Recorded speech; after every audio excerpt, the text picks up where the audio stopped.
Today, I'm showing you just how versatile one stamp can be by creating two completely different looks using the same set and even the same colors. We'll be diving into some fun ink blending techniques to achieve both bold and bright, as well as soft and subtle styles. Hi, everyone, and welcome back to Inking It Up with Mindy. You can find me here once a month on the Altenew YouTube channel featuring inking techniques for your paper crafting projects.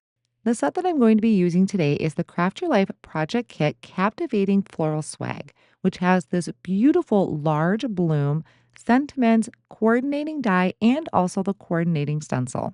The first thing I'm going to do is stamp my large image. So I have the Stamp Wheel 2.0 with a piece of white cardstock that measures 5.5 by 8.5. And I'm going to just turn this and fit this stamp on that cardstock as best as I can, and then pick that up with my top plate. Since this is a brand new stamp, I'm going to rub my hand over the top to just help condition the stamp, and that'll help it accept ink better. Next, I'm going to ink up the stamp with limestone ink, which is a light gray ink. And the reason that I do this is because I want to do some ink blending. I want to use the layering stencils. And sometimes if I stamp in black ink first, if I do not give it enough time to dry, I tend to smear the black ink, especially when I'm using light colors. So I like to start with a light gray ink.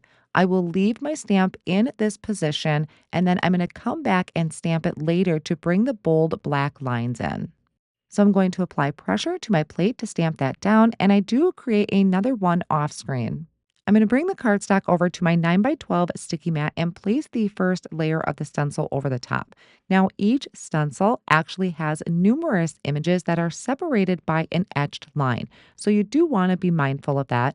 Now, when I laid down this first part of the stencil, I do a lot of masking, and you can do that with Post-it notes or scratch paper. I tend to use a Post-it tape because I tend to do over blending and I don't want to get any of that excess ink onto the rest of my card project. I'm also going to be two-tone coloring my flowers. So I started with buttercream ink, which is a nice soft yellow at the very outer edges of the petals. And then I'm going to come in with pink diamond, starting in the center and working my way out. Each color I do about halfway in, and then as they meet in the middle, they kind of blend together to form a beautiful transition. Now I will remove the stencil and I'm going to shift it to align the next layer of the petals. Again, this is still only using stencil one, and I'm going to repeat that same technique where I started with the light yellow around the outer edges and then come in from the center with the pink diamond. You could absolutely just use one shade here if you wanted to go all yellow or all pink. But if you wanted to step up your flowers just a little bit, try using two different colors of ink. Something that would blend together well, like purples and blues, would make a great mix as well. So I will continue this process where I shift my stencil to get the next layer of the petals, and I'm going to use those same colors and that same technique throughout. So because I used that same technique and colors, I'm just going to show you the reveal for the remaining petals for this first base layer of the flowers. Now, the next layer of the stencils is going to add detail and definition to the flowers. And for that, I'm going to step up the colors a little bit, the next line that is in each of these collections. Now, again, you're going to have multiple layers on one stencil separated by that etched line. And you will just need to line up which section you're going to be using. And then again, I like to personally mask off around the edges just in case I get a little carried away with my blending. So here I did warm sunshine for the outer edges of this layer of the stencil. And then I came in with Pinkalicious.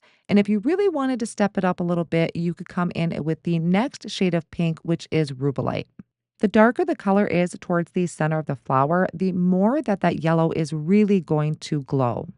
Now I'm moving on to the leaves, and this one also does need some shifting a little bit to get all the parts of the leaves. So I started with lime as kind of the base layer color for all of the leaves. Before I remove this stencil, I'm going to come in with just a shade darker, which is going to be a fresh leaf. And I'm just going to slightly add it to all of the base of the leaves just to add a hint of contrast in there. Now, in all of that, I did mask off the center of the flowers. So now that I'm moving on to that color, I did remove that mask, which was just Post-it tape, and I'm going to come in with silver stone and add that to the centers. Now, by also adding this dark color to the center of the flowers, we are also making the rest of those colors really pop off of the flowers. So it's really showing you that bright pink and that bright yellow. Now I'm going to move the stencil around to fill in the rest of the leaves. So I am going to be using that same lime and then also coming in with that fresh leaf just at the very base of each section of the leaves. The leaves also have an additional detail layer, so I will line those up. And for the initial part, I'm going to come in with that fresh leaf, but then I will kind of help step it up once again with the reindeer moss, which is a shade darker. That is totally optional, and I do it fairly sporadically. It's just something to add a little bit of interest to the leaves so it didn't look so flat. Now, again, this layer does also have the centers, which I masked off with Post-it tape. So once I remove the tape, I'm going to come in with the next shade darker in the rock collection, add that to the centers. And then we have one more additional layer to help fill in the details for the rest of the leaves and also for the center of the flower. Now, one of the really cool things that I like about stamping in a light color first is that you could leave it as is. It looks beautiful, kind of like a no line coloring look, but I do plan on stamping the details back in. I just like that stamping in that lighter ink also gives me additional options. Now, off camera, I had also done another one where I only colored in the flowers, and you're going to see that in just a moment. And that is going to be kind of my second idea for you. This one is very colorful, very filled in, very bold and bright. And then the other one is going to be a little bit more on the soft and subtle side. So I took the panel, I placed it back into the stamp wheel just the way it was the first time, and I'm inking up the image using the obsidian ink, which is a pigment ink and does stay wet a little longer. So I apply that pressure to stamp that down, and then I'm going to bring in my second panel, which is where I colored in just the flower. Now, it is kind of on the soft and subtle side for the flower, but also a very graphic look because I left the leaves completely uncolored. Now, here is a comparison of both panels completed side by side. I'm going to complete one set for you on camera and then show you the finished card project of the second set of cards. I'm taking the coordinating die and I'm going to line that up over my stamped image, and I'm holding it in place actually multiple times because this is a really large die and I didn't want to risk anything shifting. Now, key note that obsidian ink is pigment ink and does take a while to dry. And what happened when I die cut my first panel, I did not clean my plate, my ink was not dry, and I left some marks on my flowers. But I did not want to start over. I wanted to salvage this. So I took a mono sand eraser and I went over any of those black smudged areas where that ink had transferred, and I was able to pretty much remove most of it without losing any colors. So, word of caution, make sure your obsidian ink is dry when you are die cutting. Now, another thing I really love about this particular image is that it is so big that it actually can create two cards at once. I have two A2 size panels next to each other here, and I put a little bit of repositionable tape on the back of one of my flowers on just one side. Now, you can start with a full 5.5 by 8.5 and then cut it in half, but I really wanted to be able to precisely place my flowers the way I wanted them. I wanted a flower to be on each card. So I started with two A2 size panels that are 4.25 by 5.5, and that repositionable tape just held that or tacked that piece down for me so that I could take it over to my paper trimmer and trim off the excess pieces. I could have taped it down right away, but I wanted to be able to pop this up, especially since I had a coordinating die that die cuts it out, and I like to add dimension to my panels. Here is how those are looking so far, and I'm going to do the exact same thing with the second set of cards that I'm going to share with you at the end. But I wanted to add a little bit of color to these backgrounds. So I am going to come in with Pinkalicious. I'm going to start in the corner on my A2 size card front using a large blending brush, and I'm going to have it be darker in that corner and then have it fade out in a diagonal across the card front. Now, every now and then you can bring in your flower to make sure that you brought that color down enough. If you feel like you need to add a little bit more, you certainly can. I want it to fade off into the white of the cardstock in the corner, which is where I plan on putting the sentiment. And I did the exact same thing for my second panel. The Captivating Floral Swag stamp sets has some beautiful bold sentiments, so I'm going to stamp these onto some white cardstock, again using the obsidian ink. I have Be Strong and Adore You. There are some smaller sentiments that go great with these, and I decided to add this onto my card panel. I'm going to stamp it directly on there. So I'm using the flower and also the sentiment as a guide to be able to stamp that underneath.